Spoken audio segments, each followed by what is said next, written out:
दोस्तों राम राम, सत श्री अकाल, नमस्ते। मैं एमपी कौशिक। बहुत हुई महंगाई की मार, अब की बार मोदी सरकार। यही नारा उछाला गया था 2014 के चुनाव से पहले और ये वादा किया गया था कि हमारी सरकार यदि आई तो 35 रुपये पेट्रोल बेचने का काम हम करेंगे। और यही दावा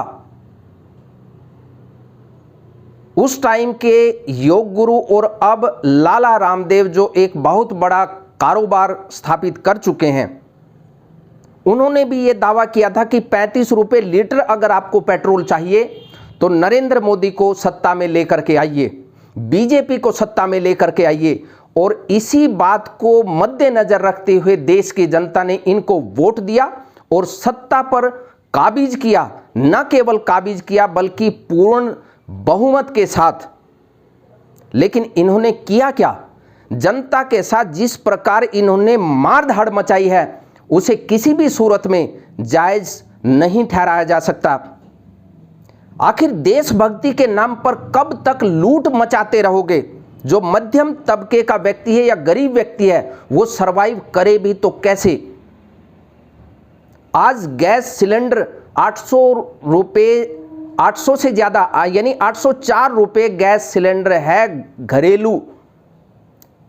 और एक महीने पहले वही दाम एक सिलेंडर का 710 रुपये या 715 रुपये था। यानी एक महीने में 100 रुपये की बढ़ोतरी इन्होंने करने का काम किया। और जब इनसे ये सवाल पूछा जाता है, हैरानी और बड़ी बेहयाई से यानी बेशर्मी से ये जवाब देते हैं कि ये हमारे हाथ में नहीं है, ये इंटरनेशनल कमोडिटी है। क्या 2014 से पहले इनको ये इंटरनेशनल कमोडिटी पता नहीं थी? क्या इनको ये ज्ञान नहीं था कि ये इंटरनेशनल कमोडिटी है? हैरानी की बात है कि कितनी बेशर्मी से जनता के साथ लूट मचा रहे हैं और देशभक्ति के नारे लगाते चले जाओ। अगर आप सवाल पूछोगे तो वो देश का गद्दार हो जाएगा, वो बेईमान हो जाएगा, वो कांग्रेसी हो जाएगा, वो पाकिस्तानी हो जाएगा, वो माओवादी हो जाएगा, वो आतंकवादी हो जाएगा। 2014 से पहले कांग्रेस सत्ता में थी, इसलिए कांग्रेस से सवाल पूछा जाता था। सत्ता में कोई भी बैठेगा, चाहे आप बैठे या वो बैठे या तीसरा बैठे, चौथा बैठे, जवाबदेही उसी की है जो सत्ता पर काबिज है। उसकी जवाबदेही भी है और उत्तरदायित्व भी उसका ही है। अब हम कुछ आंकड़ा आपके सामने रखना चाहते हैं। 2014 में पड़ोसी देशों में कितना भाव था और हमारे यहाँ कितना भाव था पेट्रोल का? भारत में 2014 में 72 रुपये 26 पैसे पेट्रोल के दाम थे और अब फरवरी में 90 रुपये 58 पैसे। पाकिस्तान में 2014 में 66 रुपये 17 पैसे थे। बांग्लादेश में 74 रुपये 43 पैसे थे। श्रीलंका में 74 रुपये 92 पैसे थे और नेपाल में 83 रुपये 61 पैसे पेट्रोल बिकता था। 2014 की हम बात कर रहे हैं। और डीजल की अगर बात करें 2014 में भारत में था 55 रुपये 49 पैसे, पाकिस्तान में 71 रुपये 27 पैसे, बांग्लादेश में 52 रुपये 55 पैसे, श्रीलंका में 56 रुपये 17 पैसे और नेपाल में 65 रुपये 84 पैसे डीजल बिकता था। लेकिन वही 2021 में, फरवरी 2021 की हम बात करें तो 90 रुपये 58 पैसे भारत में पेट्रोल की कीमत, इससे भी ज़्यादा मान करके आप चलिए। और डीजल 81 रुपये से भी ज़्यादा। पाकिस्तान में जो 66 रुपये 17 पैसे 2014 में था वो फरवरी 2021 में यानी इस महीने 51 रुपये 13 पैसे। डीजल जो 2014 में 71 रुपये 27 पैसे था वो डीजल पाकिस्तान में बिक रहा 53 रुपये 4 पैसे। एक बात और बताएं, कुछ भगत, कुछ अंधभगत, कुछ अकल के अंधे एक बात कहेंगे कि पाकिस्तान में चले जाओ, क्यों तुम्हारे बाप का देश है क्या? ये देश भारतवासियों की वजह से है, ये देश हम सब की वजह से है। बांग्लादेश की बात करें 74 रुपये 43 पैसे पेट्रोल 2014 में था और फरवरी 2021 में 76 रुपये 40 पैसे। डीजल 52 रुपये 55 पैसे था और अब फरवरी में 55 रुपये 80 पैसे। नेपाल में 83 रुपये 61 पैसे था। फरवरी 2021 में पेट्रोल 68 रुपये 97 पैसे है। अप्रैल 2014 में डीजल नेपाल में था 65 रुपये 84 पैसे और अब फरवरी 2021 में 58 रुपये 31 पैसे। श्रीलंका में 74 रुपये 92 पैसे पेट्रोल था 2014 में और अब है फरवरी 2021 में 60 रुपये 26 पैसे। डीजल 56 रुपये 17 पैसे 2014 में श्रीलंका में था तो अब है 38 रुपये 92 पैसे। यानी किस तरीके से सभी देशों ने इंटरनेशनल मार्केट में जो क्रूड के दाम गिरे हैं उन्होंने जनता को बेनिफिट दिया, लेकिन इन्होंने जनता को मारने का काम किया। अब और एक और आंकड़ा हम आपके सामने देना चाहते हैं। एक्साइज ड्यूटी, मोदी सरकार ने पेट्रोल पर एक्साइज ड्यूटी 3 गुना बढ़ाई और डीजल पर 7 गुना बढ़ाई।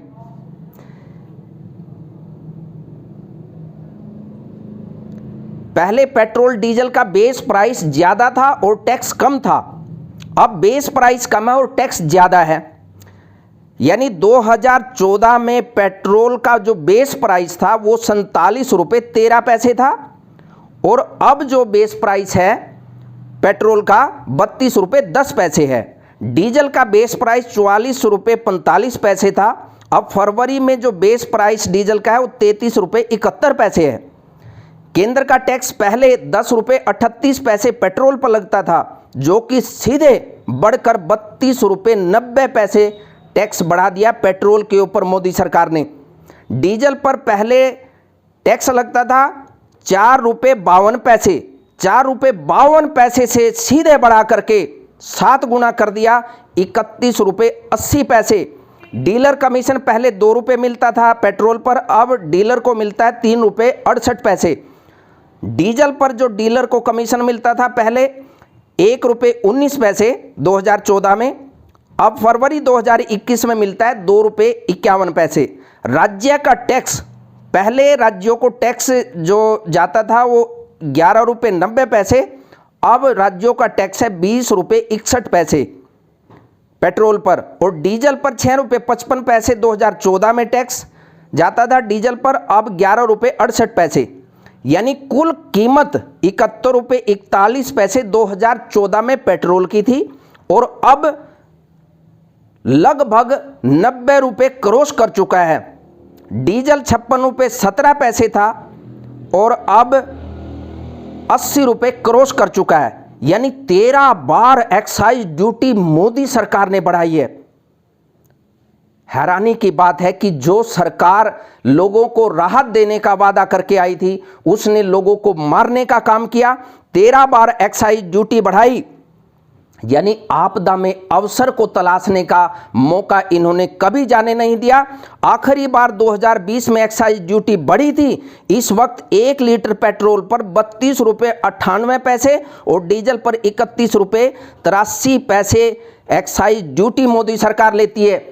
यानी ये लोगों की खाल उधेड़ने का कोई मौका जाने नहीं दे रहे। अब अगर गैस कनेक्शन पूरे देश का हम अंदाजा लगाएं, अब पूरे देश की आबादी 140 करोड़ के आसपास है, इससे ज़्यादा हो सकती है। अगर हम गैस कनेक्शन की बात करें तो लगभग 40 करोड़ गैस कनेक्शन पूरे देश में होने चाहिए। 1 महीने में 100 रुपये इन्होंने गैस में बढ़ोतरी कर दी। इसका मतलब सीधे तौर पर यह हुआ कि इन्होंने लोगों की जेब काटने का जो इंतजाम किया उससे लगभग 400 करोड़ रुपए महीने में जुटाने का काम इन्होंने कर दिया। और ये पैसा किसकी जेब से निकल रहा है? आम व्यक्ति की जेब से, गरीब व्यक्ति की जेब से। और एक दावा और ये कमाल का करते हैं कि लॉकडाउन में सरकार की इनकम खत्म हो गई, इसलिए हम टैक्स बढ़ा रहे हैं, इसलिए हम डीजल पेट्रोल के दाम बढ़ा रहे हैं और हमारे हाथ में भी नहीं है। कमाल की बात है। यानी तेल कंपनियां भी इनकी, सरकार की तेल कंपनी, लेकिन नियंत्रण इनका नहीं है। वो जितना मर्जी बढ़ाते चले जाएं, ये कुछ नहीं करेंगे। गैस जितनी मर्जी बढ़ाते चले जाएं, इनके हाथ में नहीं है, इंटरनेशनल मार्केट के हाथ में है। अरे भाई 400 करोड़ रुपए महीने में आप जनता की जेब काटने का काम करते हैं। क्या ऐसी निर्दयी सरकार के खिलाफ आवाज नहीं उठाई जानी चाहिए? आपकी जेब कट रही है, आप चुप हैं। एक साल में अगर 200 रुपए पर प्रति सिलेंडर बढ़ा दिया गया तो आप सीधे तौर पर 2400 रुपए एक्स्ट्रा पे कर रहे हैं। यानी कमाल की बात है। देशभक्ति के नाम पर लूटते चले जाइए और जो आवाज उठाए उसको देश का गद्दार करार दे दीजिए, उसको माओवादी, आतंकवादी, न जाने क्या क्या कहते चले जाइए। लेकिन हमें परवाह नहीं है। जो सत्ता पर बैठा है उससे सवाल पूछे जाएंगे और उसकी जवाबदेही है कि वो देश की जनता को बताए कि वो देश की जनता को लूटने का काम क्यों कर रही है, और वो ये भी बताए कि मध्यम तबके का व्यक्ति, नौकरी पेशा व्यक्ति, छोटा दुकानदार, छोटा रोजगार करने वाला, किसान, मजदूर, इनकी इनकम लॉकडाउन में कैसे बढ़ गई, जो आप इनकी जेब काटने का काम कर रहे हैं। इस लूट के खिलाफ हम खड़े हुए हैं। आप भी इस लूट के खिलाफ आवाज उठाइए। आप बीजेपी के नेताओं से, बीजेपी के मंत्री से, बीजेपी के मुख्यमंत्री से और सीधे प्रधानमंत्री से सवाल पूछिए कि आप गैस में इस प्रकार आग कैसे लगा सकते हैं? तेल के दाम बढ़ोतरी करके आप कैसे लोगों की जेब लूटने का काम करते हैं? क्योंकि इससे सीधे तौर पर महंगाई का संबंध है। आप दवाई खरीदेंगे वो ज़्यादा रेट पर आएगी, आप कोई खाने पीने का सामान खरीदेंगे वो ज़्यादा रेट पर आएगा, क्योंकि ट्रांसपोर्ट का खर्चा बढ़ गया। और आज ट्रांसपोर्टरों से लेकर व्यापारियों ने आज बंद का ऐलान कर रखा है। वो इसलिए कि जिस प्रकार से लूट मची हुई है वो लूट बंद होनी चाहिए। बहुत बहुत शुक्रिया, बहुत बहुत शुक्रिया। आप भी आवाज उठाइए अगर आपको लगता है कि आपकी जेब कट रही है। यदि आप ये समझते हैं, कुछ भगत यदि ये मानते हैं कि ये जेब कटना नहीं, ये देशभक्ति है, तो आप कम से कम 4, 5, 10 गरीब आदमी को, जितनी भी आपकी श्रद्धा है, उनके सिलेंडर भरवाने का काम करें। बीजेपी के नेता जो इसे जायज करार देते हैं, वो लोगों के गाड़ियों में, लोगों की बाइक में, गरीब व्यक्ति की बाइक में तेल भरवाने का काम करें, लोगों के घर में सिलेंडर पहुंचाने का काम करें, तब कोई दिक्कत नहीं है। आप भरवाइए, लोग उसका बेनिफिट लेंगे, क्योंकि लोगों की कमाई बढ़ी नहीं है, लोगों की जेब कटी है। बहुत बहुत शुक्रिया। जय भारत, जय हिंद, जय किसान, जय जवान।